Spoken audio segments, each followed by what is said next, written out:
I'm gonna miss you, my brother. That's my brother, brother.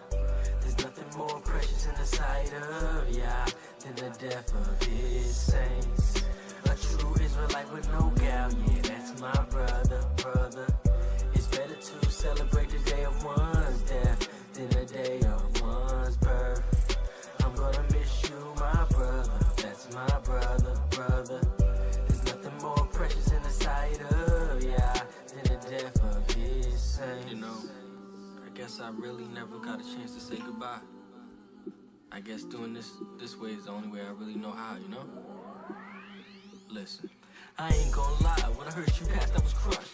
I thought there was still time for you to spend with us. You was the quiet one, didn't talk that much. Always thinking Yah and dealing with your thoughts. A band of brothers, the four of us. Me, you, Nick, and Steve. I can't believe it went from 4 to 3. I guess the Father made it clear it was your time. And I can't wait to see it when your face don't shine. We all in the kingdom, drinking that new wine. Giving all glory to the Most High Yah. The heaven and the earth shall pass, but that brotherhood we had shall forever last. Echoing throughout the ages, a love that rattled the cages. Family above all, and I know Steve got your back. He's a great leader, and I'm here to help him no matter what is needed. And when the world turns upside down, and the family of the faith is all we got, through the spirit of the Master we come out on top. Crossing from death to life with the love of the brethren. Even though we mourn the loss, we all scream hallelujah as we count the cost. Another saint has made it to the kingdom, a sobering moment for all involved. Listen, I'm gonna miss you, my brother. That's my brother, brother. There's nothing more precious in the sight of Yah than the death of his saints. A true Israelite with no gal, yeah, that's my brother, brother. It's better to celebrate the day of one's death than the day of one's birth. I'm gonna miss you, my brother. That's my brother, brother. There's nothing more precious in the sight of Yah than the death of his saints. A true Israelite with no gal, yeah, that's my brother, brother. It's better to celebrate the day of one's death than the day of one's birth. I'm gonna miss you, my brother. That's my brother, brother. Shalom, shalom, shalom, y'all. Shalom. It's Michael Israel. You're watching Spiritual Combat, and have a special edition of Spiritual Combat today. As you know, I used to be a big fan of the UFC, and this is today we have a brother who fought for years on this elite level. His name is Brother Justin Willis, and he is coming to the truth. And Brother Ron Dalton put me down with this brother. What you're gonna see when you as you hear this brother talk, and just from the background, from his background as being a UFC fighter, you already know this brother got a lion heart. This brother don't have the spirit of fear. And when you begin to hear this brother talk, you're gonna it's gonna come across that, hey, this brother he don't have the spirit of fear. So all y'all feminine Hebrews, it might be a little disturbing to you. You know what I'm saying? But what we're gonna do is we're gonna talk about his career a little bit, because as you know, Dana White put him out of the UFC. They're blackballing him because he came into the truth. Hey Justin, I'm gonna unmute your mic here in a sec, but yeah, we're just gonna interview this brother. He's gonna give his testimony of how he came up. He had a hard upbringing, and just his testimony, man. Brother has amazing testimony. But Brother Justin, I appreciate you coming on the show. Can you hear me? Yes, I can. Awesome. And you're coming across loud and clear. So, Brother Justin, I appreciate you coming on the show. I can't see you. Am I supposed to see you or no? No, you're not gonna see me. Okay. Because okay, cool. I don't want my video to be on the screen twice They could only take one of me. Okay. Okay. All right, hold on one sec. Oh, okay, my wife said, "Pull your shirt up. Your chest hairs is showing, boy." That's what she said. Hey, but anyway, Brother Justin, go real briefly. What we're gonna do? We're gonna talk about what's going on currently, and then I'm gonna have you go into your testimony and everything like that. But briefly, talk a little bit about your UFC career, if you could. Well, first, just go ahead and introduce yourself, and then if you could, just talk briefly about your UFC career, and then we'll get back in all that later. But go ahead, I'll hand it over to you. How everybody doing out there? The name is Justin Willis. Everybody call me Big Pretty. I was 4-1 in the UFC, top 10 ranked. So yeah, I'm one of the best of the best. When it came to the UFC, I spoke my mind. So I feel as though when I went to Australia, all this kind of happened because I met a group of Aboriginals. In that group of Aboriginals, I've always been a history buff, and you know when I met this group of Aboriginals, they told me, and they actually knew and understood that they were Israelites. I didn't get it. My mind was blown because I've heard of Israelites before, but hearing their testimonies and how they were treated in their own country. So they knew about the arcerists. These people, they know, and it starts to really kindle those brain cells to really start to move. And now we're here, and now I'm getting interviewed by Mr. Israel. Awesome. And when you found out about this truth, it was while you were in the UFC, and you began speaking about it publicly. And what was the backlash that you caught from, I guess, Dana White and the UFC? Literally, mics being turned off. If you go look at my interview from Australia, they literally turned off my mic when I start, because I was interviewed by, of course, all Edomite reporters. And when they interviewed me, I said, wait a minute, like, how come we're not paying? How come y'all in y'all country are not paying attention to the Aboriginals that are right outside? And I was really baffled by the situation because they paid these people no mind. And then when they had us go visit Aboriginals, they all look like The Rock, and that's just not realistic. And eventually, did you talk to Dana White one-on-one, or how'd that go? No, man. He when all this start going about, and it's kind of like a avalanche. It pretty much got out of control really, really fast, and he literally hid from me.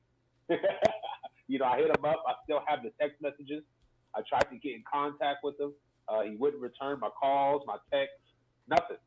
So it's one of those things where, when I talked to my management, and again, when you come into this truth, you start realizing everybody who has been a Confederate against us, right? So that's one of the truths, right? So Ishmaelites, you start understanding these people who are not on our side, and sometimes you sign with these people, and you get what I mean, right? And so one of the first things that my manager said was, "What you're speaking about, how do you think that they respond? They will respond. This is how they're going to respond." And then all of a sudden, 10 minutes later, they start blaming me for it. You know what I'm saying? So they already had that Freudian slip in telling me exactly what the truth was behind closed doors. Wow. So they actually became Confederate against me as well. Wow.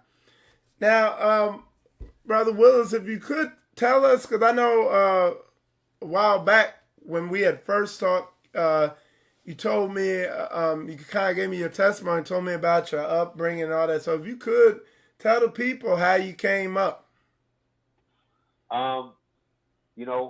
Some people will kind of say that I'm kind of like Joseph. I was given up by my family, and I want to say all glory to the Most High for me being here, man. But when I was 7 years old, my mom, she that curse. I think it's Deuteronomy 28, I think it's like 56, 57, where it talks about how your mother will literally, I would say, literally give you up. Right. And so you get what I mean. So Right. it's one of those things where she was chasing other things instead of paying attention to her son. And I don't blame her. I forgave her. But it was one of those things where she gave me up to the enemy. And so at 7 years old, I entered the foster care system. And, I altogether, I went to 23 different foster care group homes. Wow. And when I was 15 years old, I got adopted by an Edomite family.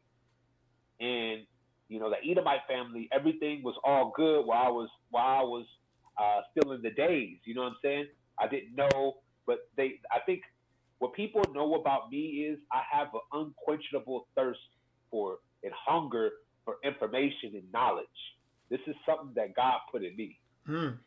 And I'm so thankful because I knew that I would always get to the bottom of not just who I was, but who my people are. I think at the age of I would say 23, 24, things started getting really real because I started to first I was I think every brother they start off being what they call the Egyptologist or whatever, right? Because you're tracing back our history, so you have to make a stop in Egypt, right? So I was really big on that for a while, and then what happened was, and I was like, wait a minute, why am I celebrating the oppressor? Right. So then that's when I started studying Israelites, but then it was like this blank area because the Israelites have such a negative connotation. Right. Especially at the beginning when I was first actually understanding. And until about, again, this was like a year ago, when I met the Aboriginal brothers, then I knew 100% God was trying to tell me something. And I listened. Now, if you could, at what point did you get into mixed martial arts or fighting? I've been fighting since I've been 7 years old. Wow. I grew up in East Palo Alto. I don't know if anybody knows about East Palo Alto. Have you seen the movie Dangerous Minds? Yeah, that's an old. With Coolio? Yeah. So that neighborhood is where I'm from. Oh. Okay, so I grew up in the murder capital at that time. Wow. Now it's been gentrified, but at that time, you hear ba ba ba ba, you knew immediately go run in the bathtub or get underneath a windowsill. So I grew up in that type of environment. So I had in a war zone. In a war. There you go. And so you basically grew up fighting. So at a young age you got over the fear of getting punched in the face. 100%.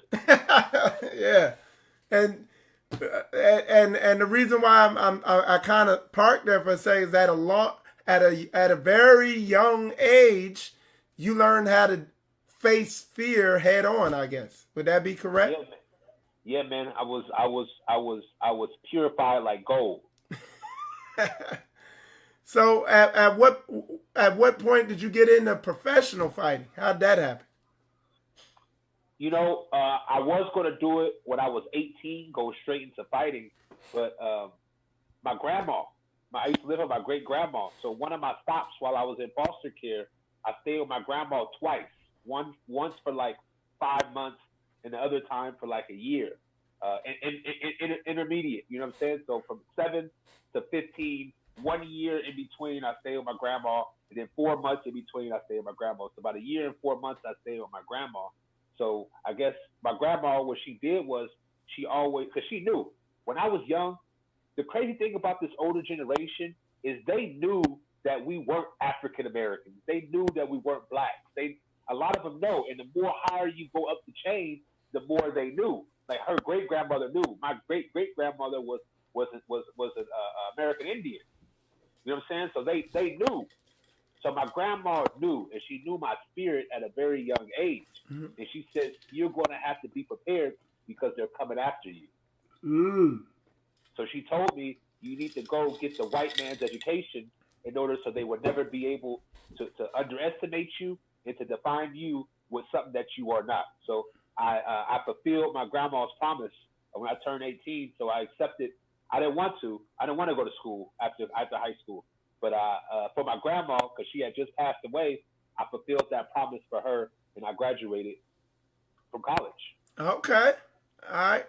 And when you were in college, did you wrestle or what'd you do in there? I played football and I did judo.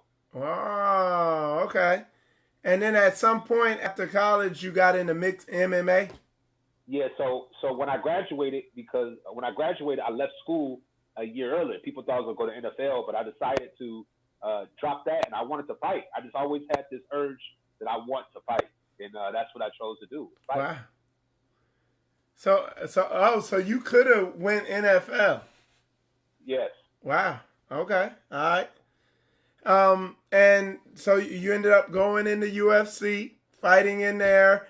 What is that like? What is it? Because, that the UFC, for those of y'all who don't know, MMA is a combination of literally mixed martial arts, but mainly what would you say? Wrestling, Muay Thai. Yeah. Muay Thai, judo, everything, karate, whatever you got. Somebody got an answer, or you got to have an answer. Right. And the Ultimate Fighting Championship is arguably the best of the best. And I mean, they definitely attract some of the best in the world. So when this brother's saying he was top 10, that it ain't just and it's not was. I still am. He still is. And that's the crazy part, and so that's why I know, everybody around me know that literally there's been a covenant against me in the UFC, or I guess in the MMA world in totality, where I can't find a job.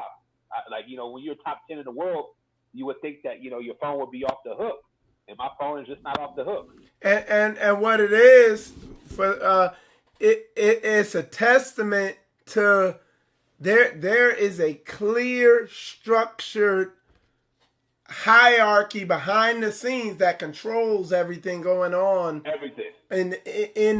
In the so-called mainstream media. You know what I'm saying? Yeah. 100%. Yeah. And when they say our enemies are confederate against us and that they have taken crafty counsel, it is very, they might act like, oh, they don't see anything or they don't know what's going on. But when you run into that wall, I guess you could say you see it, huh? I see it 100%. And that's okay. Again, there's no coward in my blood, but I see who blood is cowardice. And shout out to my man Ron Choirboy Stallings. That's another Ock who he fought in the UFC also. You might know him. And he came into this truth also. Okay. I don't think he had the opportunity to be, I guess, in the position you were in where you could be vocal and but it's just amazing how Ron, I'll link you up. Ron's on here. He was saying he wants to link up with you, so I'm gonna link y'all up. He's another MMA fighter in the truth, so that'd be awesome for y'all to link up. I'm gonna probably have both of y'all come on the show. You know what I'm saying? Because I'm gonna say this too. There's something I want people like you, Brother Justin Willis. I want brothers like Ron Choirboy Stallings. I want brothers like Brother Gideon. The Most High has raised people like y'all up for a time like right now where we can't rely on other nations for our protection and self-defense. We need brothers like y'all to train us up to defend and protect ourselves so we're not calling these silly-ass cops to come kill us and our people know how to defend themselves. So I count it an opportunity to be in the presence of a brother like you who clearly has the spirit of a lion on him. Is evident by some of the accomplishments you've had. I want to say shout out to brothers like Brother Gideon, who did 20 years in special forces, went in real world missions, and bringing that knowledge back to the Hebrew community. And Yes. shout out to brothers like Ron Choirboy Stallings to be able to train us up so that we can begin to not be in want of all things from these other nations. But Brother Justin, can you tell us people who will never get a chance to be in the UFC, what is that like in fighting on that level, like and being in the ring, and like what are the ups and downs and pros and cons of operating on that high level of performance? Well, number one is, this is a blood sport. This is one of those sports where, you keep what you kill. And if you die, everything get taken. So it's literally one of those sports where you have to make sure your team is solid around you. And when you say team, what do you mean? Because a lot of people think, oh, what team? Is just you out there fighting? So speak on that a little bit. You got a management. You have cornermen, right? The people you have trainers. You have to make sure that all these people are actually for you, right? Because a lot of times we're dealing with money, and we're dealing with a lot of money here. So a lot of people, they want money, right? Because a lot of people don't worship, the God that I worship. They worship, the God of money. They worship materialism. They worship other things. So, again, I didn't really come in this truth until about a year ago. So when you deal with some of these individuals, you can have snakes on your team. You can have, snakes that are we know the promotion is snakes. We know that, management are snakes, but you got to make sure everything around you is Gucci. I guess that's the right word. Right. But when it comes to the fight itself, again, man, that's, to me, that's like anything else. That's like, you ride a bike. Yeah. That's like riding a bike. Okay. You know what I mean? Like, I can fight in my sleep. It's one of those things where, like a lot of these guys, they're wrestlers, they're boxers, they're this, they're that. I'm a fighter. Wow, that's what's up. Fight. And it's funny because like I used to follow the UFC real close before I really got deep into the truth, and it's amazing because they were talking about how a lot of people really couldn't transition into it because they were talking about how you had a lot of wrestlers and jiu-jitsu people who did jiu-jitsu for years, but they get in, they start training for a UFC fight and actually have maybe a scrimmage fight or whatever. And when they realize that when you're in that position, you could also get punched in the face in it, a lot of people, they just couldn't do it. So it says that's why I'm saying with this brother here, it takes a special type of fearlessness to operate on the level that brothers like him, Ron Choirboy Stallings, Brother Gideon, Pastor Dow, all these people, these levels they operate at. And so yeah, man, I'm just commending you on the level you're operating on there again. But yeah. Now, so what are you doing right now? What's your plan? You're still working on getting fights and fighting and training, or what are you doing? I train every day. So right now, literally, I'm just following what the Most High has me do. So I'm doing my studies. I'm unquestionable, you know what I mean? So when it comes to reading that book, man, at 1611, like I can't put it down. So right now, it's just about studying. Because I understand things are about to pop off. And when things pop off, I got to make sure I'm ready. And the reason why I think God connected me with people like you and Mr. Dalton is the fact that, I'm a warrior. I'm a king. And I understand exactly that my people have been driven down and beat down to a pulp. They're literally, it's sad when I talk to some brothers. They got on Jordans, a Jordan shirt, a Jordan hat, but you ask them who they are, and they don't know who the f they are. You ask them, where did your ancestors come from before 1619? They have no clue. Right. You know what I'm saying? They don't know who they are. Right. And for people to go around and to be comfortable not knowing your roots. A tree can't stand without roots. A house cannot stand without foundation. Right. So I think it takes a person like myself where I'm not in this for nothing else but to get this information out. And I'm willing to sacrifice everything for that. And, it's time. Right. It's literally time. So I'm looking for fellow Israelite brothers and sisters out there who want to start really linking up, and let's really get this show on the road, because what's been going on, because I talked to a group, I don't want to say their name, but I talked to an Israelite, I don't know if you call them camps or groups, whatever, and, this group is beefing with this group is not getting together with that group because of this ideology. Man, F all that. That's how we got in the situation in the first place. Right. Literally. Because of our pride. Our people have a pride that is so thick. It would take a chainsaw couldn't cut through it. You get what I'm saying? So I think that's one of our things that's us.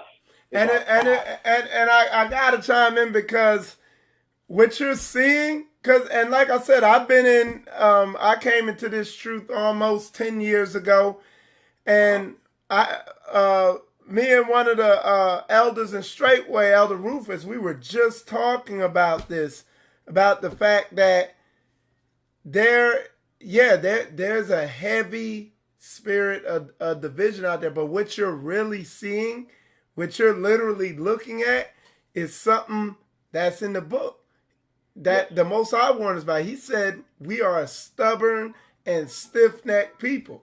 He said if he had came to any other nation, they would have hearkened. But what you're beginning to run into is just the frustrating stiff-neckedness of our people.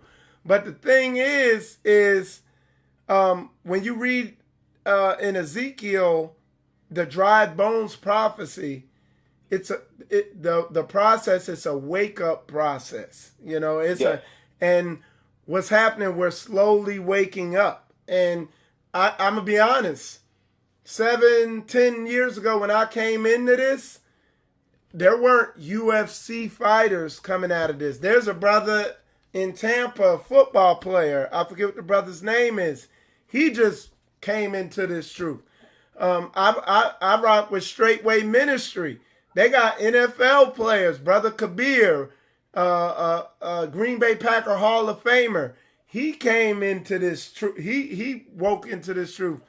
There's a brother, I can't remember everybody, but there's multiple NFL athletes waking up, coming into this truth. And it wasn't, I'm telling you, bro, just like 3-4 years ago, it was not like this.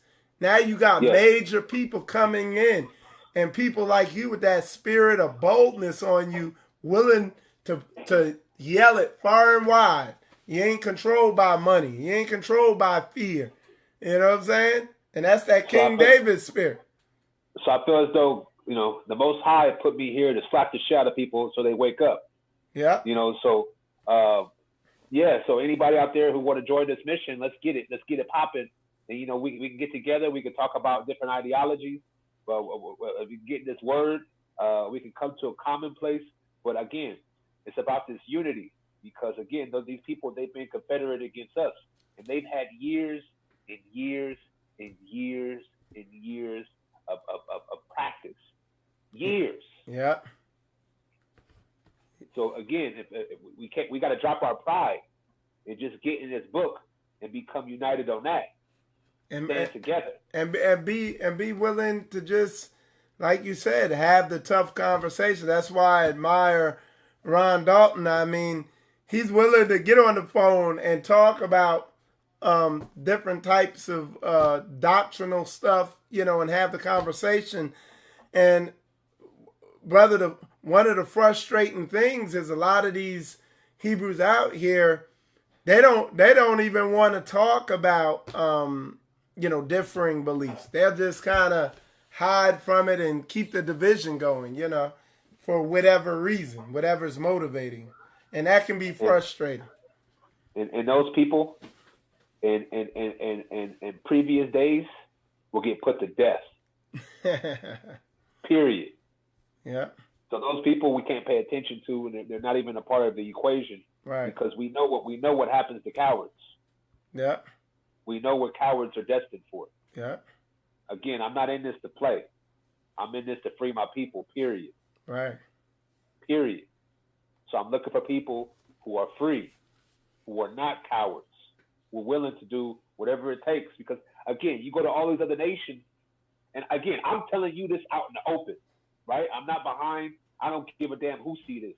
FBI, CIA, they all can kiss my ass. Okay? Yeah. What it's about is not being what the book tells us not to be. The book tells us who to hate, who to love. I love you, my brother. You, my neighbor. Okay? Period. I hate who we hate. Who tell me to hate? I mean, the Edomites. You know, the Ishmaelites, they're confederate against us. The Africans. Right? We got to understand all these people that are against us. Period. There is no middle ground in what God has to say because his word is unchanging. The same people who are telling us to love, love, love are the people who hate, hate, hate. Right. Who else is tired of this, man? Right. And the now and I now how long have you been? You said you've been in this about 1.5 years. Yes. Okay. And so I started off as more of a history buff. Okay. And that's a lot of people came in at different angles. And what I'm gonna do is link you up with some more people. You already know Ron. There's other people we can link you up with that got a heavy biblical understanding that will talk to you and be willing. Y'all can reason through the scriptures and they can show you different aspects, and biblical understandings and all this stuff and really break it down. I want to say what they know. If I smell pride, if I smell fear, if I smell any of these things, I don't put up with that. And that's and look, I wouldn't link you up with kitty cats. It's gonna be lions. There you go. You feel me? Hey, ready to roar. Yeah, and they're gonna not just encourage you to question everything. They're gonna beg you to question everything, and that's why I encourage you, don't deal with people who don't want you questioning what they tell you. That's what you're saying, and those aren't the type of people you want to mess with. But yeah, absolutely, man. Those are the Judases. Exactly. Don't deal with those. That's right.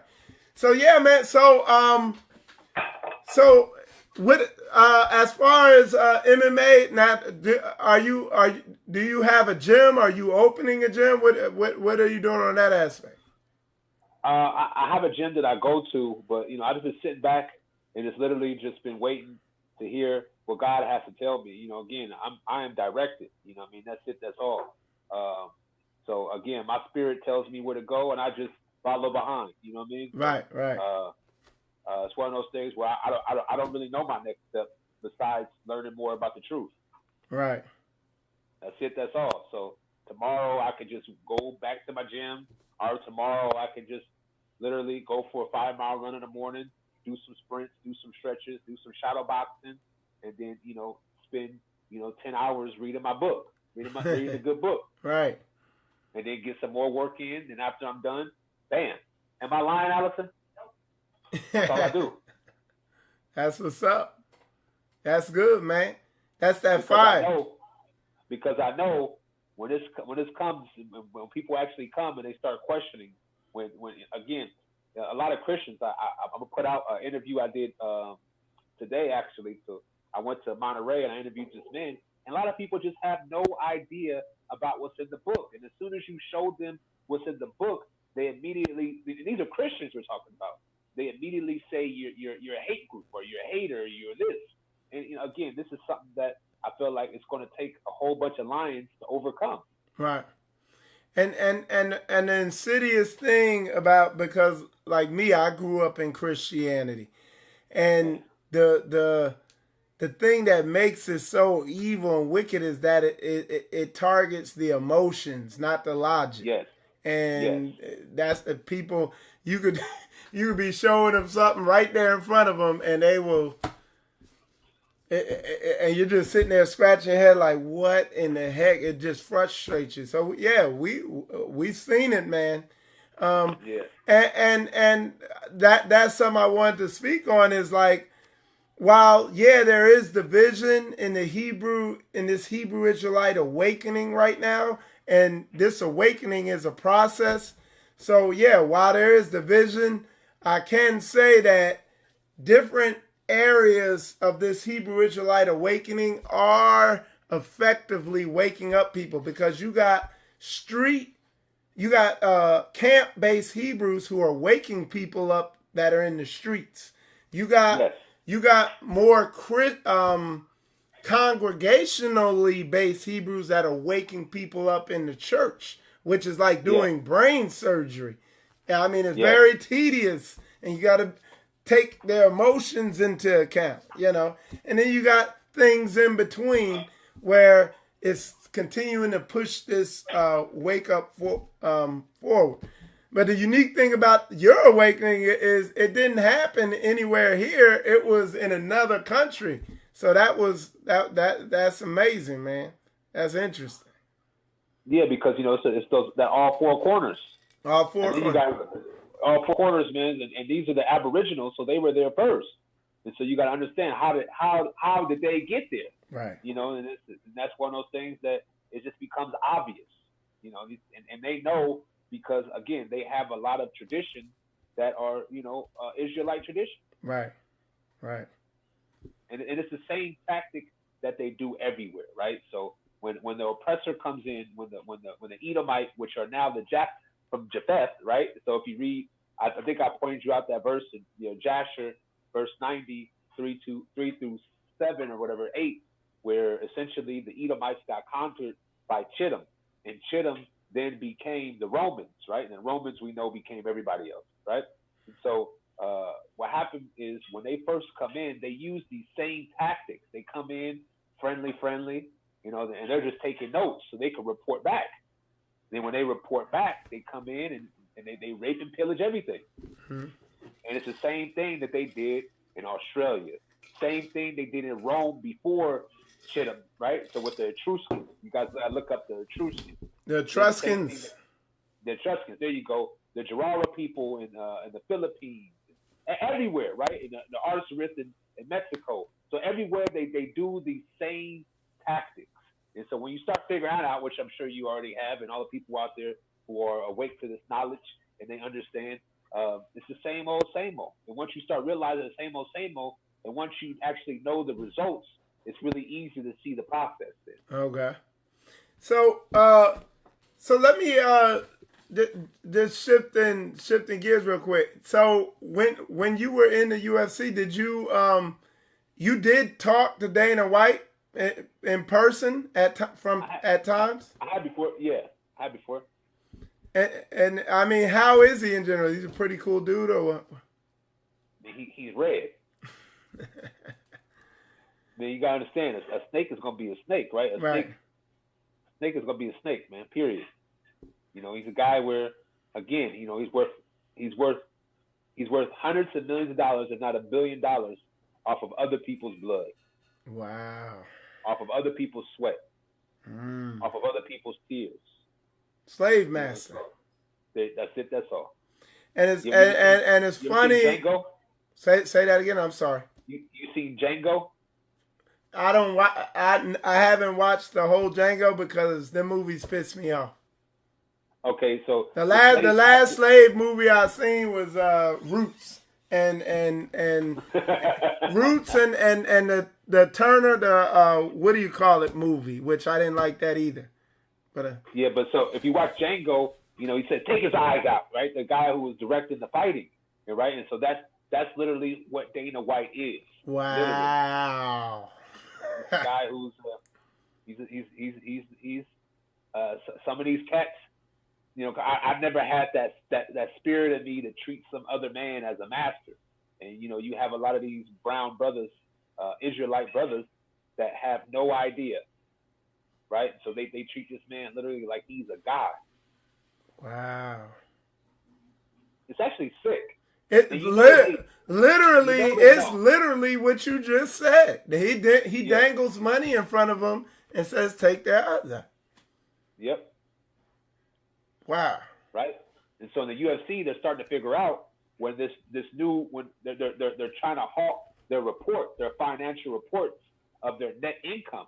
And you know, every other sport it has a union, right? The UFC doesn't and I don't think it ever will, because if you look back, fighting is the oldest sport, period, right? Besides running, right? So when it comes to fighting, since the Roman Colosseum, right? So did it have a union then? No, it's not going to have a union here, because it's really, the roots are in barbaric. Literally, I am a barbarian. I am a warrior. I am a gladiator. Period. Wow. So I feel as though it'll never get that. But they're saying that the profits, right, are, you know, like 90 to 10%. They take in 90%. And they give the fighters 10%, which is ridiculous.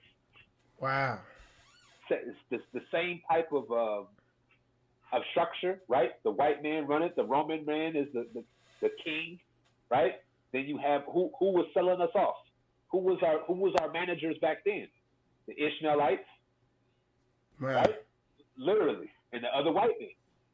Those are the ones who ran the slavery, the overseers, et cetera, et cetera, et cetera, the fight managers. It's done nothing but evolve. Same old, man. Wow. You hitting it right on the head. And it's what's so amazing is I talked to when I was at the Feast of Tabernacles up at Straightway. I was talking to Brother Daniel Meir, and Brother Daniel Meir was a lineman on the Colts. Okay.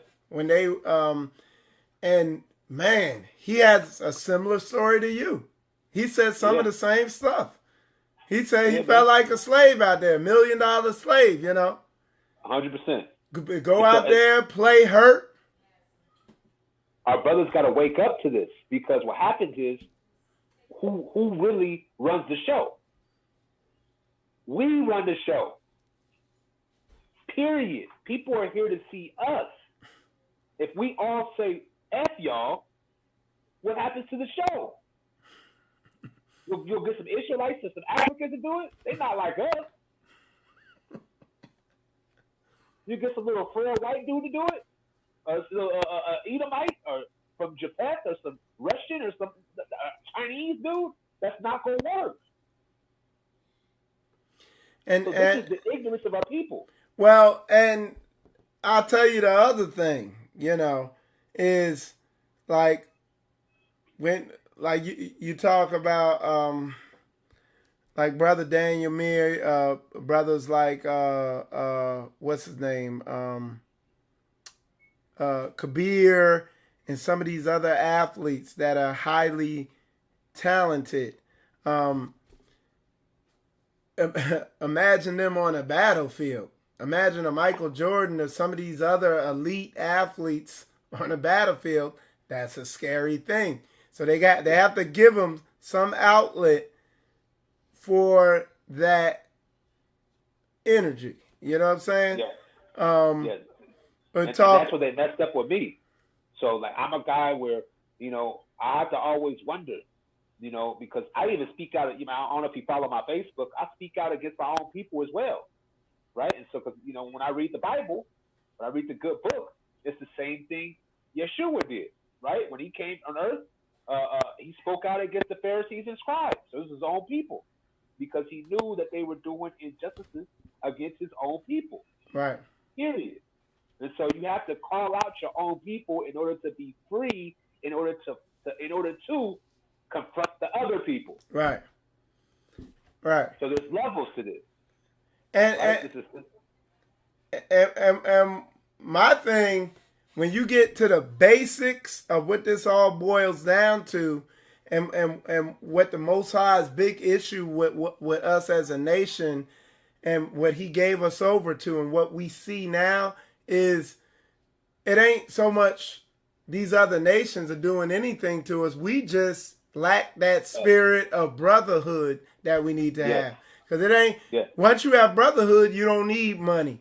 You don't need somebody else's approval or support or anything else. When you have that spirit of brotherhood, it's a wrap. But like we were talking about earlier, they're taking crafty counsel to cut to make sure that doesn't come about.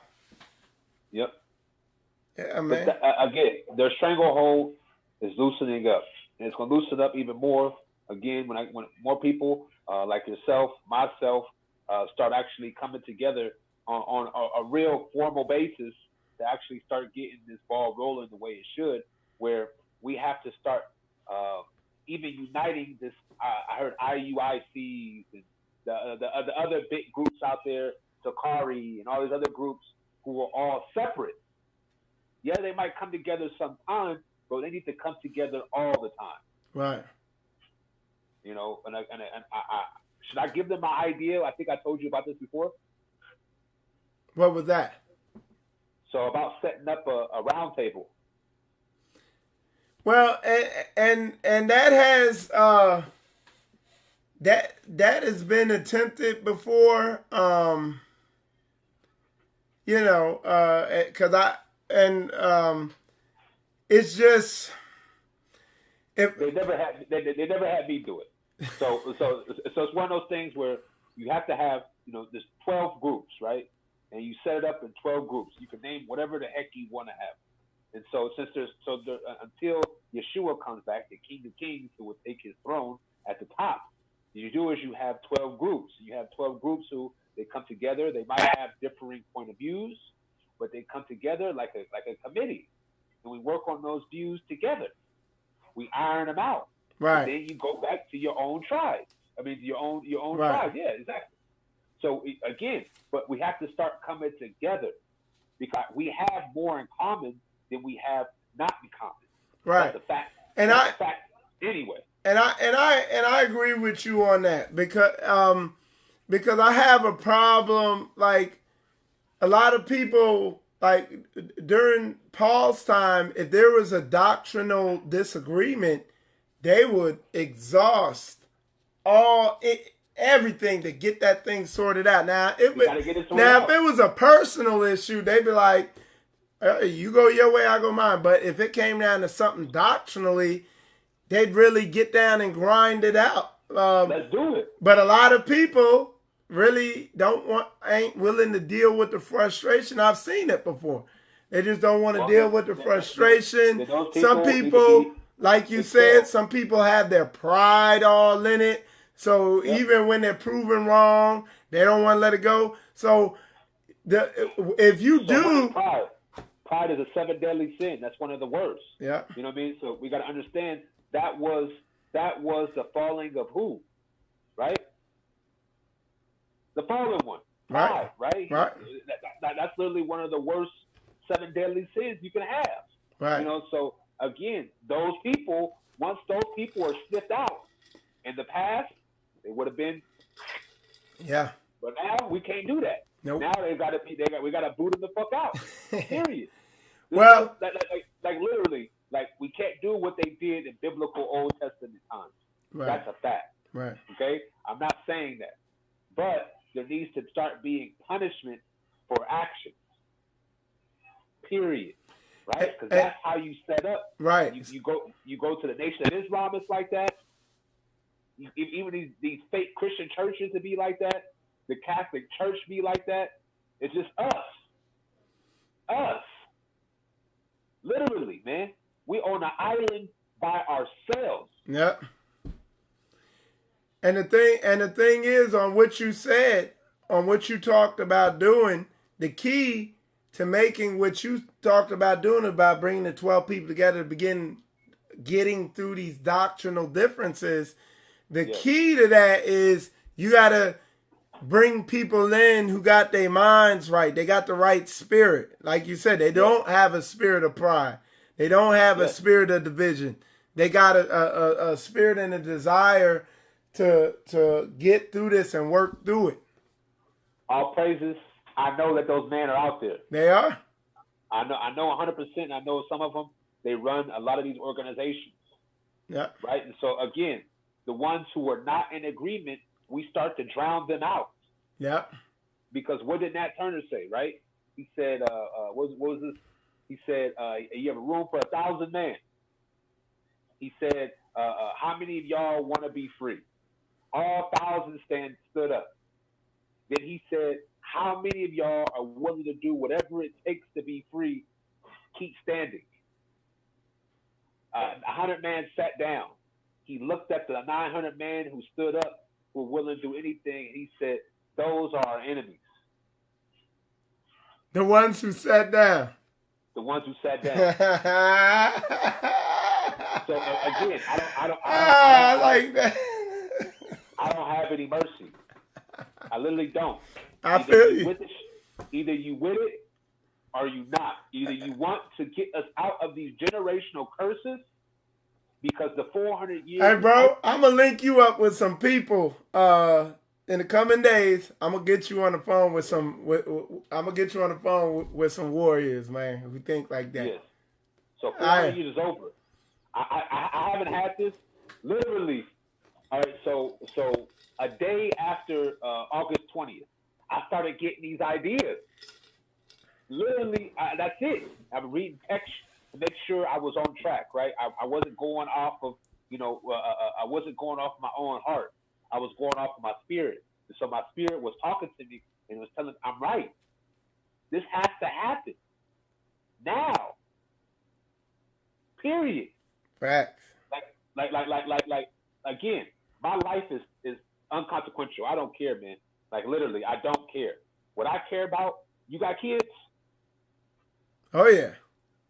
I care about your kids. Right. I care about my little nephew. Right. I care about my little niece. All right, that's who I care about, man. I hear you. Period. All right. Because if we don't stand for what's truth and what's really reality, then what we're doing is we're putting our next generation in a situation that I don't think they'll be able to get out of like we can now. But like I said, he said he returned. But I know, but it does talk about we do got to come together, man. Right. And the thing is, the Most High in this time is raising warriors up. The Bishop Bubblegum and Pastor Candy Cane crap with all this tiptoeing through the tulips, that crap is through. It's over. I make sure I try to shut that down and smash on that stuff every time I'm on here on Spiritual Combat, because people are beginning to see that sitting there meeting up each weekend for social club meetings just to read for the next 4, 5, 6, 7, 10, 20 years, that ain't it. We got to put the book into action. We got to be about 100%. That action. The book is alive, man. That's right. And there's commandments and orders and everything in there of moves we got to start making coming out of this culture, coming out of this society. So yeah, man. Yes. That's right.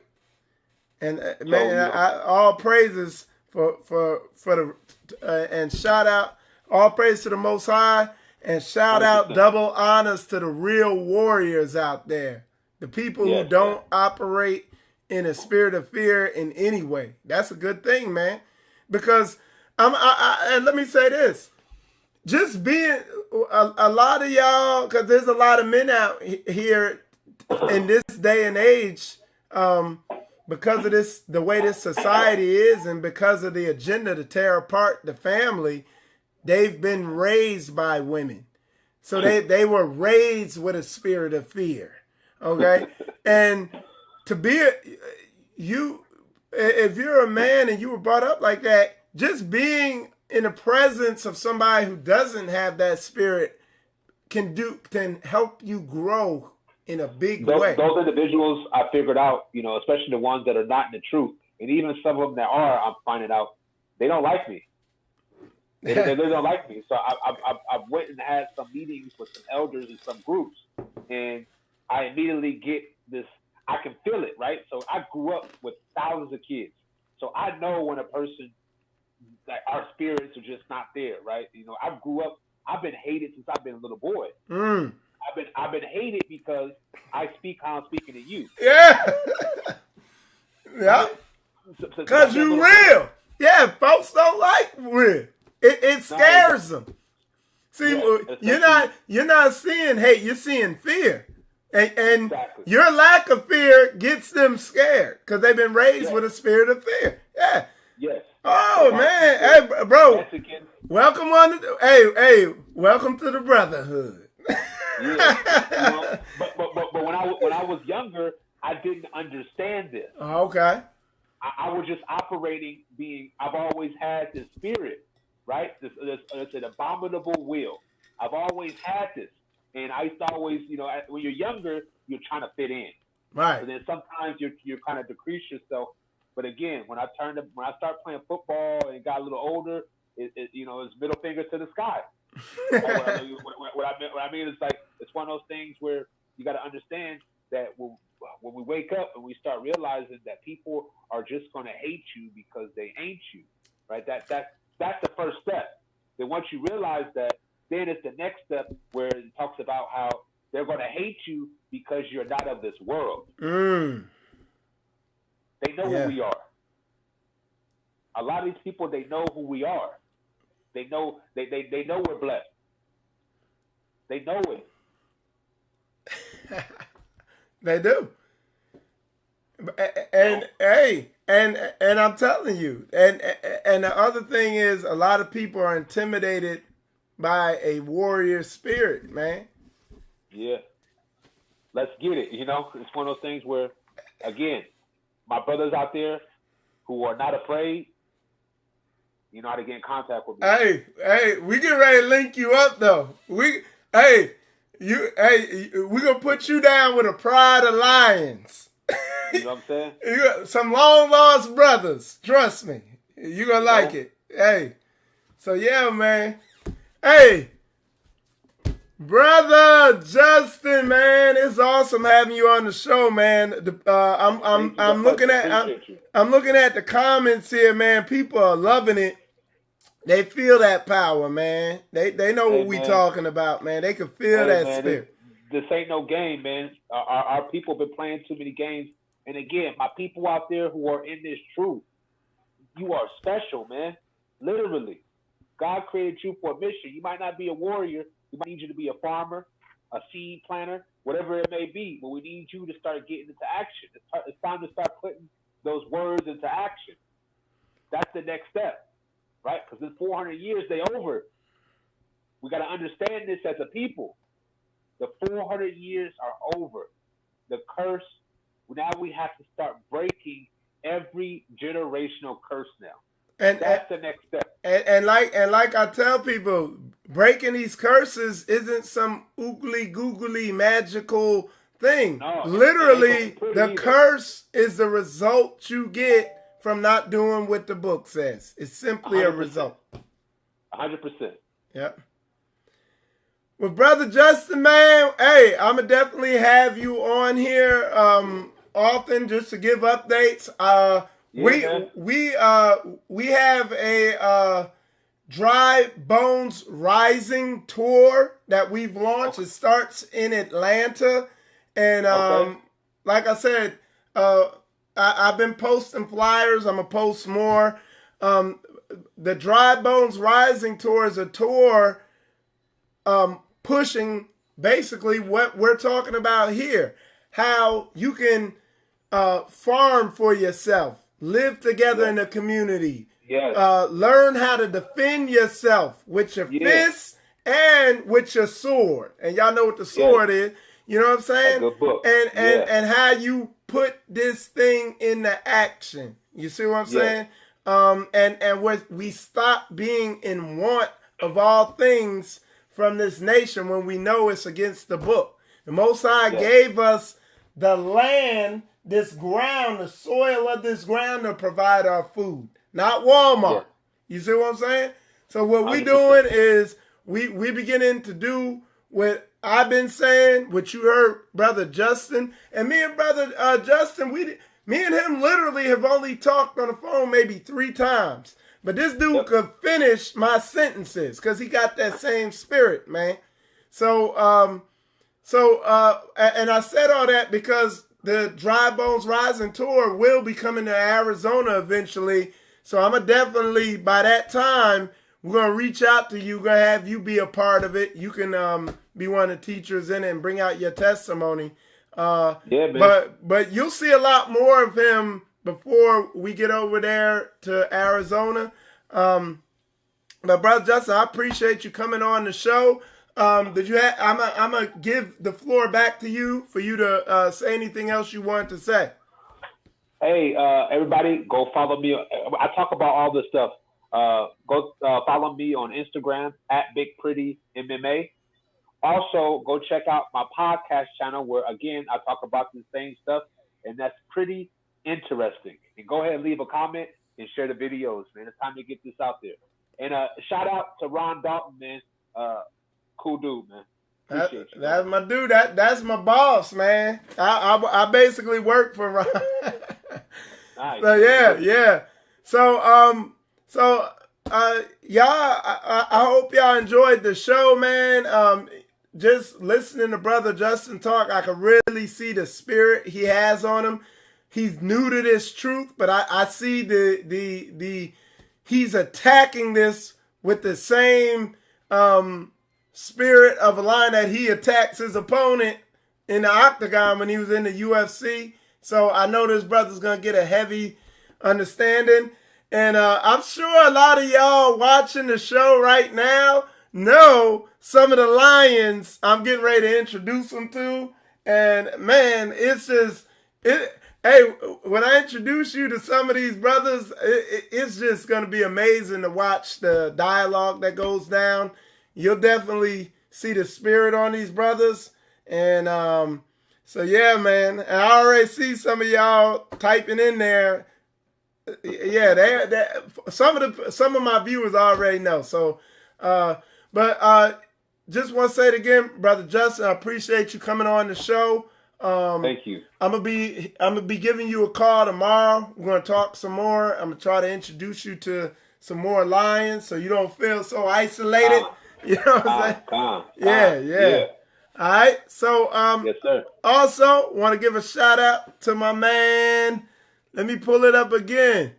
My Brother Mike in New York. That's who that song was from. Brother Mike in New York. That's his his YouTube channel is Brother Mike NYC. That's that song I played at the intro. I'm going to take you out with another one of his songs. But yeah, y'all, I'm Michael Israel. You watching Spiritual Combat. Definitely stay tuned for further updates about our Dry Bones Rising tour. We got a Hebrew studded lineup. Pastor Dow, Judah Mack, Michael Norman, Beloved Daoud, Brother Gideon, the Hebrew warrior. Who else? Haji Golightly, he gonna be hosting it. Amir Ryder, Torah Culture Assembly. It goes on, and there might be even more people. And that event is gonna be right on a wicked ass holiday of Thanksgiving. We ain't gonna be eating no damn. Hey, Justin, you hear me? We ain't eating no damn turkey on Thanksgiving. We gonna be building a nation. We're gonna be trading on Black Friday. We ain't gonna be shopping. We gonna be putting rounds on target. We're gonna be doing weapons training. You see what I'm saying? We not playing. We coming up out of Babylon, y'all. So bye-bye, Babylon, bye-bye. You know what I'm saying? But anyway, what I'm going to do, y'all, I'm going to take it out with another song from Brother Mike in NYC. It's Not Today featuring Sister Sheila. I think that's one of the songs he wanted me to play, so I'm going to play it. All right? Brother Justin, I want to say again, appreciate you. Shalom. Appreciate you coming on the show. All right? So we're going to take it out.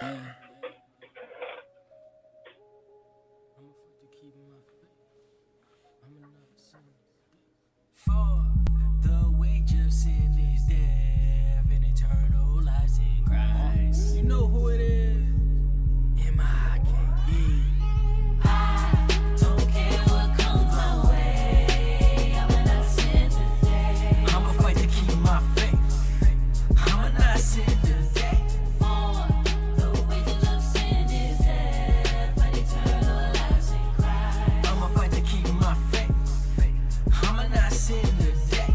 I don't care what comes my way. I'ma not sin today. I'ma fight to keep my faith. Yeah. I'ma not sin today. When I wake up in the morning, Satan be on his job, but I gotta stay sober with my glory in Yah.